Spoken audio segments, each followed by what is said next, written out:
यह राजा असली कृष्ण होने का दावा करता है। उन्होंने श्री कृष्ण को मथुरा छोड़ने की धमकी भी दी। हिंदू धर्म में श्री कृष्ण को युग पुरुष माना जाता है। श्री कृष्ण के जीवन के बारे में कई रोचक कहानियां हैं। ऐसी ही एक कहानी है राजा पुंडरक की। इस राजा ने खुद को श्री कृष्ण होने का दावा किया था। जानिए उस कहानी के बारे में।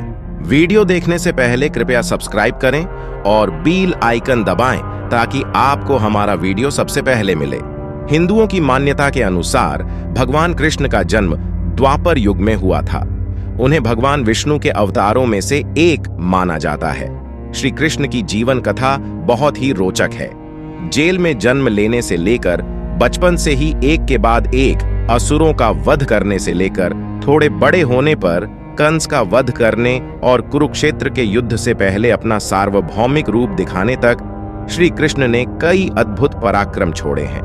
वासुदेव और देवकी के पुत्र भगवान कृष्ण के पास कई अलौकिक शक्तियां थीं। उनका सुदर्शन चक्र, कौस्तभ मणि और 5 अजन्य शंख उन्हें प्रतिष्ठित और दैवीय शक्तियों से संपन्न दर्शाते हैं। लेकिन क्या आप जानते हैं, एक राजा था। उसने देवकी नंदन श्री कृष्ण को नकली श्री कृष्ण होने का दावा किया था और असली श्री कृष्ण बाला होने का दावा किया था। इस राजा का उल्लेख पुराणों और महाभारत में मिलता है। विभिन्न प्राचीन ग्रंथों में कहा गया है कि महाभारत काल में पौंड्रक नाम का एक राजा था। यह राजा असली भगवान कृष्ण होने का दावा करता है।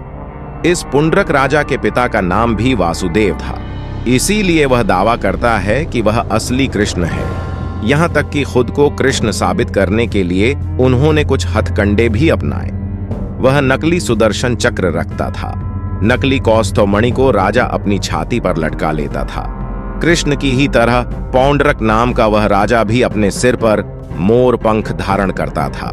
पुंडरक पुंड्र साम्राज्य का राजा था। वर्तमान समय में यह पुंड्र काशी के निकट का क्षेत्र माना जाता है। राजा पौंड्रक के तत्कालीन काशी नरेश से अच्छे संबंध थे। उन्होंने अपनी विभिन्न नकली वेशभूषाओं का उपयोग करके खुद को असली कृष्ण के रूप में प्रचारित किया। एक बार राजा पौंड्रक को उसके कुछ करीबी दोस्तों ने कृष्ण को युद्ध के लिए आमंत्रित करने के लिए उकसाया था।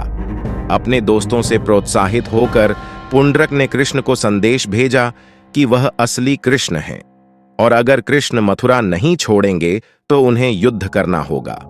यह संदेश पाकर कृष्ण पुंडरक से युद्ध करने के लिए तैयार हो गए। जब कृष्ण युद्ध के मैदान में पहुंचते हैं तो उन्हें पता चलता है कि पौंड्रक बिल्कुल उनके जैसा दिखता है।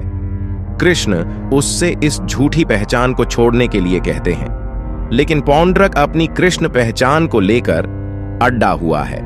फिर युद्ध शुरू हो गया और युद्ध शुरू होते ही श्री कृष्ण ने सुदर्शन चक्र से पुंडरक का सिर काट दिया।